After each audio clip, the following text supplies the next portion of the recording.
दोस्तों, मेरा नाम है तेजेंद्र भारद्वाज और हम बात कर रहे थे पोषक तत्वों के बारे में।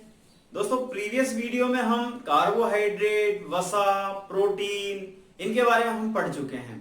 आज हमारा टॉपिक है विटामिन्स। और जब हमने इनका डिवाइडेशन किया था वर्क एंड यूटिलाइजेशन के आधार पर, पोषक तत्वों का कार्य एवं उपयोगिता के आधार पर 4 प्रकार में हमने इनको बांटा था, जिसमें एनर्जी प्रोवाइडर्स की हम बात कर चुके हैं वसा और कार्बोहाइड्रेट के रूप में। उसके बाद में बॉडी बिल्डिंग एलिमेंट की हम बात कर चुके हैं प्रोटीन के रूप में। फिर जो मेटाबॉलिक रेगुलेटर है, थर्ड टाइप है मेटाबॉलिक रेगुलेटर, जिसमें हमने 2 प्रकार के उन तत्वों की बात की थी। इसमें पहला था विटामिन और दूसरा था मिनरल। तो आज हम विटामिन की बात करेंगे। तो चलिए शुरुआत करते हैं विटामिन से। विटामिन, तो इसे क्या कहा जाता है? Metabolic regulator. मेटाबॉलिक रेगुलेटर मतलब ये हमारे शरीर की क्या करता है? हमारे शरीर की जो जैव रासायनिक अभिक्रियाएं होती हैं, जैव रासायनिक अभिक्रियाओं का नियंत्रण करता है। अभिक्रियाओं का नियंत्रण कौन करता है? विटामिन करता है। ठीक है।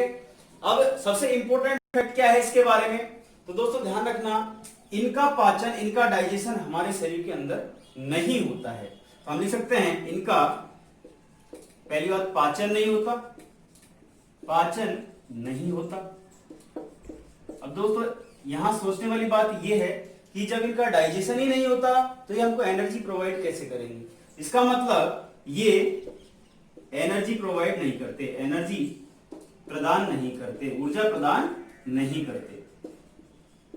अच्छा, इसके बारे में 2 बातें हमने देख ली कि पहला तो ये मेटाबॉलिक रेगुलेटर है, दूसरा इसका पाचन नहीं होता, और जब पाचन नहीं होता और तो ये एनर्जी प्रदान नहीं करते हैं। अब इसके बारे में तीसरी बात हम देखते हैं कि विटामिन की खोज किसने की, इसकी खोज किसने की, इसकी चर्चा करते हैं।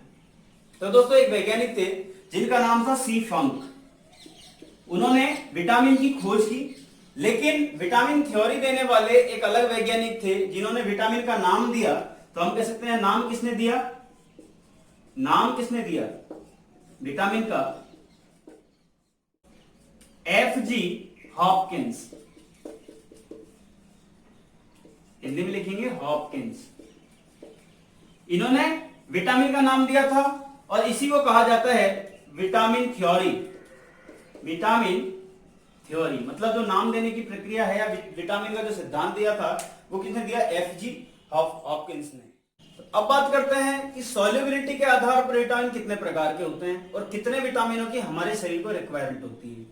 तो सबसे पहले बात करेंगे सॉल्युबिलिटी किसे कहते हैं। सॉल्युबिलिटी मतलब विलेयता, अर्थात किसी चीज में घुलनशीलता कह सकते हैं हम। जैसे मान लीजिए वाटर में सॉल्युबिलिटी है, कुछ विटामिन है जो वाटर में घुल जाते हैं तो उनको वाटर में सोल्यूबल विटामिन कहते हैं। कुछ विटामिन होते हैं जो फैट में अर्थात वसा के अंदर घुल जाते हैं तो उनको फैट सोल्यूबल विटामिन कहा जाता है। तो 2 प्रकार के विलेयता के आधार पर विटामिन होते हैं, उनकी चर्चा हम करेंगे। और कुल 7 ऐसे विटामिन होते हैं जिनकी रिक्वायरमेंट हमारे शरीर को होती है। मतलब हमारी जो बॉडी है उसमें 7 प्रकार के विटामिनों की आवश्यकता होती है। तो हम कह सकते हैं यहां पर विलेयता के आधार पर, विलेयता के आधार पर विटामिनों के प्रकार, आधार पर विटामिन के प्रकार। तो दोस्तों 2 प्रकार के होते हैं। First is water soluble. Water soluble मतलब जल में घुलनशील, जल में घुलनशील। और दूसरा कौन सा होता है? Fat soluble. दूसरा होता है फैट सोल्यूबल मतलब वसा में घुलनशील, वसा में विलेय या वसा में घुलनशील, विलेय। अब वाटर सोल्यूबल कौन कौन से विटामिन होते हैं? तो दोस्तों ध्यान रखेंगे विटामिन बी, विटामिन सी और विटामिन पी। ये 3 विटामिन ऐसे होते हैं जो वाटर सोल्यूबल होते हैं, मतलब जल में घुल जाते हैं। और बाकी के vitamin A, vitamin A, vitamin D, vitamin E और विटामिन के, ये होता है वसा में विलेय, मतलब ये फैट में सोल्यूबल होते हैं। इनके बारे में खास बात क्या है, तो कुल मिला के 7 विटामिन हो गए, B C P A D E K, मतलब इन 7 विटामिन की हमारे अंदर हमारी बॉडी के लिए ये रिक्वायरमेंट होती है, मतलब ये जरूरी होते हैं। और जब हम इनकी स्टडी करेंगे एक एक की क्रम वाइज हम पहले ए को पढ़ेंगे, फिर बी को पढ़ेंगे, फिर डी सी को, फिर डी को, मतलब सभी को कंटिन्यू पढ़ेंगे हम, ठीक है। और उसके बारे में क्या पढ़ेंगे कि विटामिन है उसका रासायनिक नाम क्या है, मतलब केमिकल फॉर्मूला क्या है, फिर उसका फंक्शन क्या होता है, उसके सोर्सेज क्या होते हैं, ठीक है, उसकी कमी से हमारे शरीर में कौन सा रोग हो जाता है, ये सारी बातें हम एक एक करके डिस्कस करेंगे। तो सबसे पहले इसकी बात करते हैं वाटर सोल्यूबल विटामिन कि ये कौन से होते हैं, इनके बारे में क्या विशेष तथ्य है। तो दोस्तों ध्यान रखेंगे जो वाटर सोल्यूबल होते हैं उनको हम बॉडी में स्टोर नहीं कर सकते, बॉडी में शरीर में स्टोर नहीं कर सकते, नहीं कर सकते। तो इनको क्या करते हैं, बॉडी में स्टोर नहीं कर सकते, अर्थात ये क्या होता है, जल में घुलकर किसके रूप में, एक तो पसीना जो आता है हमारे शरीर के अंदर पसीने के रूप में, और दूसरा हम यूरिनाइजेशन करते हैं, मतलब मूत्र के रूप में बाहर आ जाते हैं, मूत्र के रूप में शरीर से बाहर आ जाते हैं, बाहर आ जाते हैं। अब देखिए अगर हमने इसका मान लीजिए ज्यादा सेवन कर लिया, विटामिन बी का, विटामिन सी का, विटामिन पी का हमने ज्यादा सेवन कर लिया तो भी कोई टेंशन लेने की बात नहीं है, क्योंकि अगर मान लीजिए इसका ज्यादा सेवन किया, स्टोर तो होता ही नहीं है बॉडी के अंदर, हम स्वेट आता है, पसीना आता है हमारे शरीर में, यूरिनाइजेशन करते हैं, टॉयलेट जाते हैं बार बार में, तो उसमें मिलकर क्या है कि बाहर आ जाता है। अब बात करते हैं, जैसे एक वर्ड है यहाँ पर टॉयलेट, मतलब यूरिन की बात करें, अपन मूत्र की बात करें, तो इसके बारे में एक इंपॉर्टेंट फैक्ट आपको ध्यान होना चाहिए, और वो कौन सा है कि यूरिन में क्या होता है, उसका पीला रंग, पीला रंग, यूरिन का पीला रंग किसके कारण होता है, तो दोस्तों एक बात ध्यान रखेंगे, यूरिन का पीला रंग होता है यूरोक्रोम नाम का एक वर्णक होता है, यूरोक्रोम वर्णक के कारण, मतलब जब आप सिक हो जाते हैं, जब आप बीमार हो जाते हैं, तो आप नोटिस करेंगे यूरिन है वो येलोइश कलर का हो जाएगा, उसका कारण क्या होता है, यूरोक्रोम वर्णक।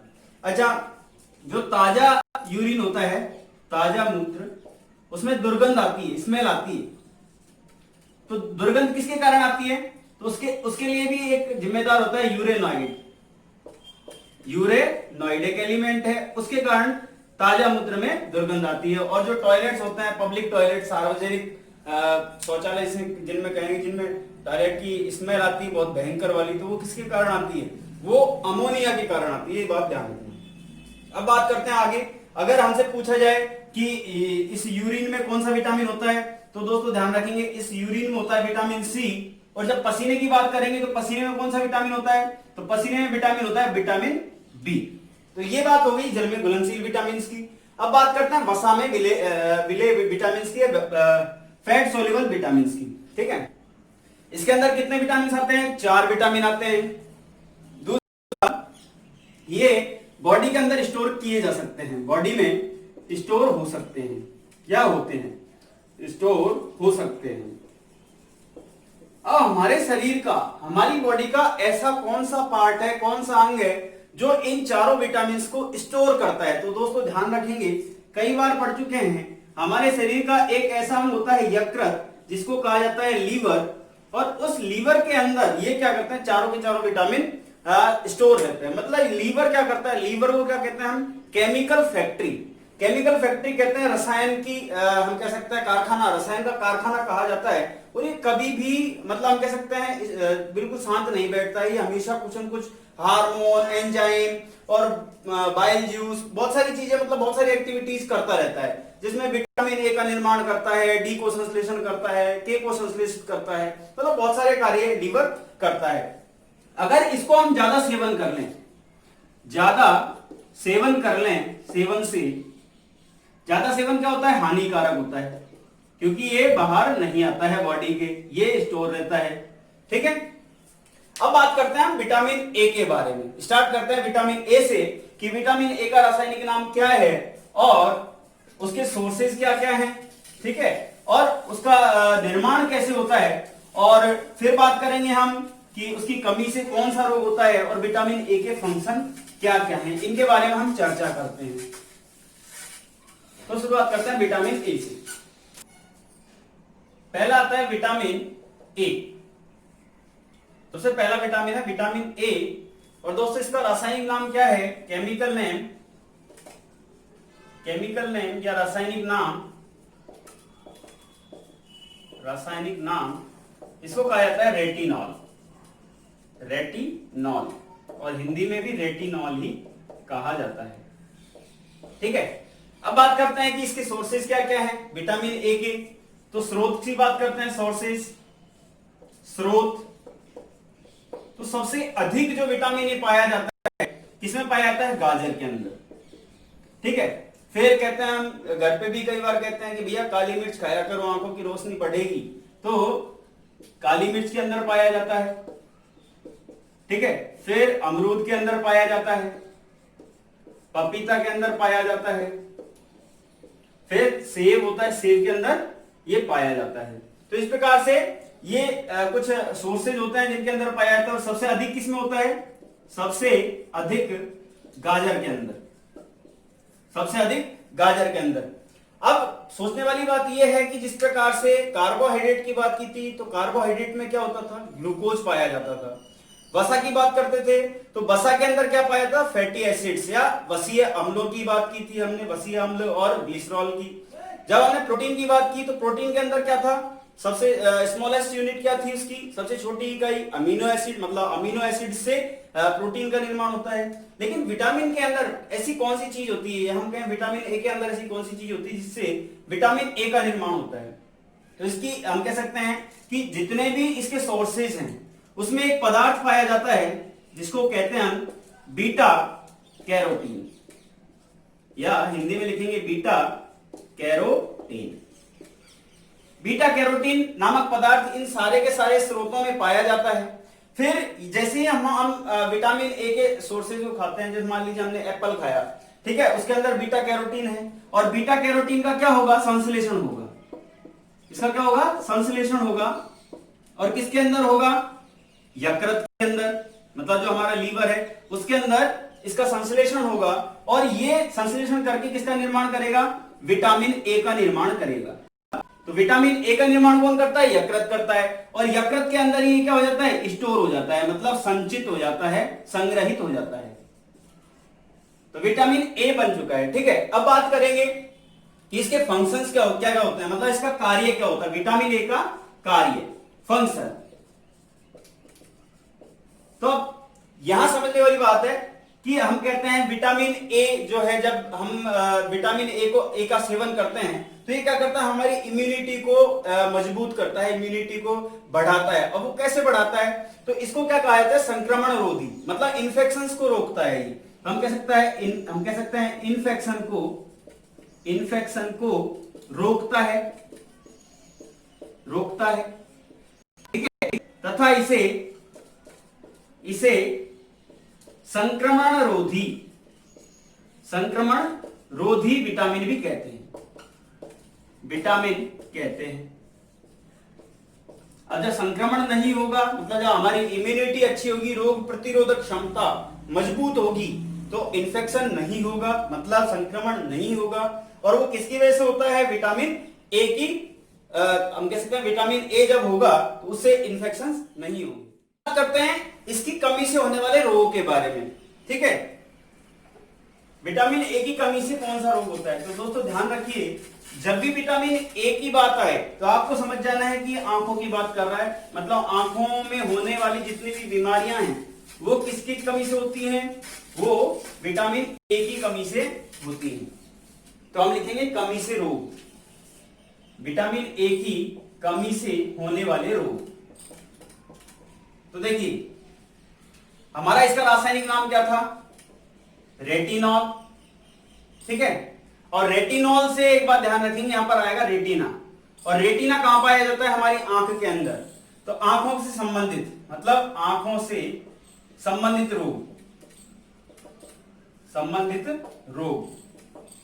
अब जब हमने आंख पढ़ा था, आई पढ़ा था, संवेदी अंग के बारे में आप प्रीवियस वीडियो देख सकते हैं, उसमें आंख के बारे में हमने पूरा चर्चा की है, जिसमें आंख के 3 लेयर्स होती हैं, इस प्रकार से, ये मान लीजिए आई है हमारी, इसकी 3 लेयर्स हैं। जो आउटर लेयर है स्क्लेरा कहा जाता है उसको, जो मिडल लेयर है उसको कॉर्नोइड कहा जाता है, और थर्ड वन है उसको रेटिना कहा जाता है। आप डायग्राम के अंदर देख सकते होंगे, आपको डायग्राम दिख रहा होगा जिसमें तीनों लेयर्स आपको दिख रही होंगी। ठीक है, अब बात करते हैं जो रेटिना होता है उसके भी 2 पार्ट्स होते हैं, उसमें भी 2 प्रकार की सेल्स पाई जाती हैं। ये हम पहले डिस्कस कर चुके हैं, शॉर्ट में इंट्रो कर रहे हैं इसका रेटिना का। तो रेटिना में 2 प्रकार की सेल्स पाई जाती हैं। सबसे पहली होती है रॉड सेल्स और दूसरी होती है कॉन सेल्स। ठीक है, रॉड सेल्स हैं, इनको हम कहते हैं सलाका या छड़। रॉड का मतलब एक बार होती है या छड़ कोशिकाएं, और कौन का मतलब होता है शंकु, इसमें होती है शंकु कोशिकाएं। अब दोस्तों जो रॉड सेल्स होती हैं उनके अंदर जो विटामिन ए होता है, विटामिन ए, तो विटामिन ए किसका निर्माण करता है, तो हम लिख सकते हैं विटामिन ए के द्वारा एक सेल होती है जिसको बोलते हैं रोडोप्सिन। रोडोप्सिन सेल का निर्माण होता है, किसके द्वारा होता है, विटामिन ए के द्वारा। ठीक है, और रोडोप्सिन सेल का कार्य क्या होता है कि जब कम प्रकाश होता है, डिम लाइट होती है, कम प्रकाश में देखने में सहायता करता है, ये देखने में सहायता करता है। मतलब जब अंधेरा होने लगेगा, शाम हो जाएगी, डिम लाइट हो जाएगी, तब उस प्रकाश में हम किसी भी वस्तु को देख सकते हैं। वो किसके कारण देख सकते हैं, रोडोप्सिन सेल्स के कारण। और उनका निर्माण किसके द्वारा होता है, विटामिन ए के द्वारा। ठीक है, और अगर मान लीजिए विटामिन ए की कमी हो जाएगी, मैं कह सकता हूं अगर मान लीजिए इसकी कमी हो जाए, जब कमी होगी तो रोडोप्सिन सेल्स का निर्माण नहीं होगा, इसका निर्माण नहीं होगा। और जब इसका निर्माण नहीं होगा, रोडोप्सिन सेल्स का निर्माण नहीं होगा, तो कम प्रकाश में हम देख भी नहीं पाएंगे, और उस बीमारी को कहा जाता है नाइट ब्लाइंडनेस। नाइट ब्लाइंडनेस, या फिर हिंदी में कहते हैं रतौंधी। रतौंधी कहते हैं ना कि भैया मुझे तो रतौंधी है, मुझे रात में दिखाई नहीं देता है। अब कौन सेल्स की छोटी सी बात कर लेते हैं। कौन सेल्स हैं, इसमें कौन सी सेल्स पाई जाती हैं, इसमें दोस्तों ध्यान रखेंगे कॉर्डोप्सिन, या फिर इसको कहते हैं आयोडोप्सिन। आयोडोप्सिन सेल्स, इसका क्या कार्य होता है कॉर्डोप्सिन सेल्स का, कि ये जो कलर होता है, मतलब रंगों की पहचान, कलर को पहचानने में मदद करता है, पहचानने में मदद, कलर का आइडेंटिफिकेशन करता है। अगर मान लीजिए कौन सेल्स कम होंगी तो कॉर्डोप्सिन का निर्माण नहीं होगा रेटिना के अंदर, और जब कॉर्डोप्सिन सेल का निर्माण नहीं होगा तो रंगों को पहचान नहीं पाएंगे या उनको पहचानने में समस्या होगी। इस बीमारी को कहा जाता है वर्णांधता। वर्णांधता। और दोस्तों हमने पढ़ा था कि इसमें 3 प्रकार के कलर पहचानने में दिक्कत होती है, रेड, ब्लू और ग्रीन।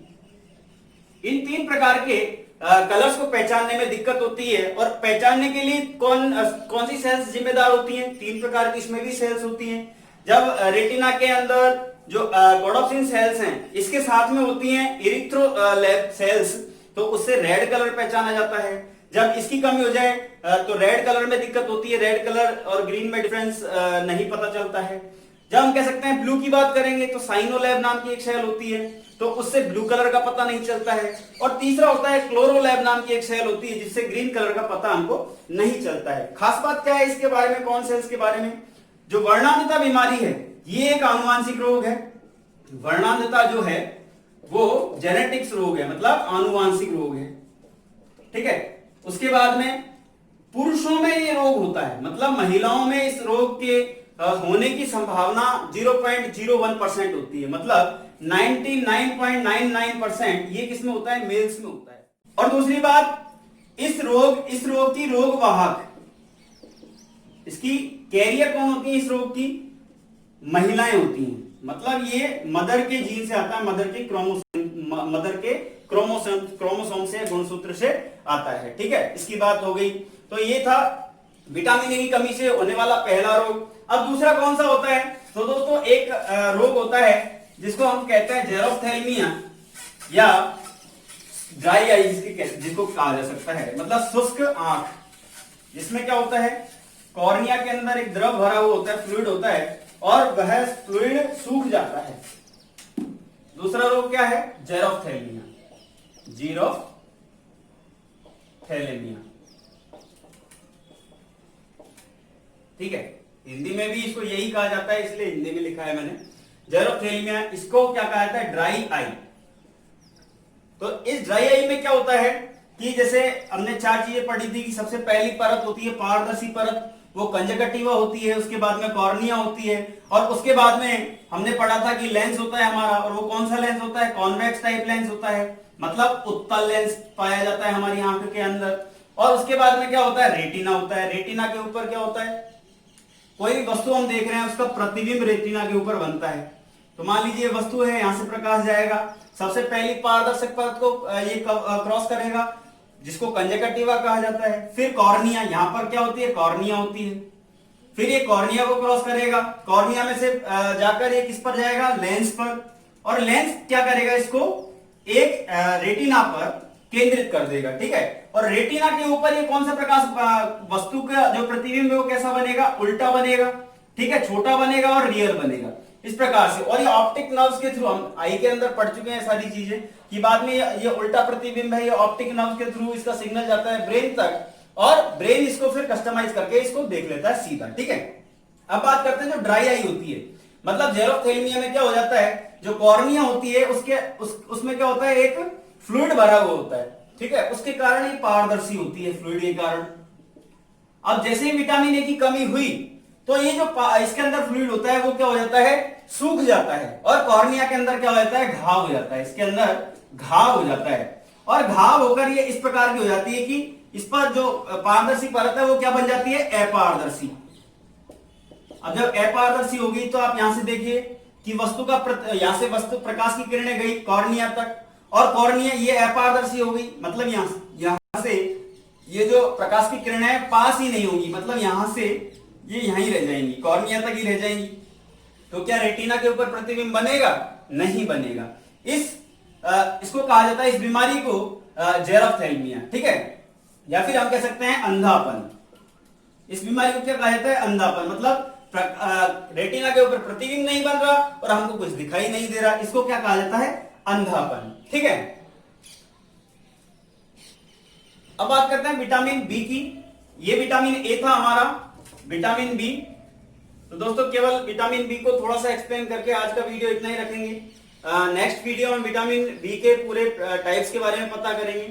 तो विटामिन बी के बारे में समझते हैं। विटामिन बी को कहा जाता है बी कॉम्प्लेक्स या फिर संकुल, विटामिन बी संकुल। अब ये संकुल क्यों कहा जाता है?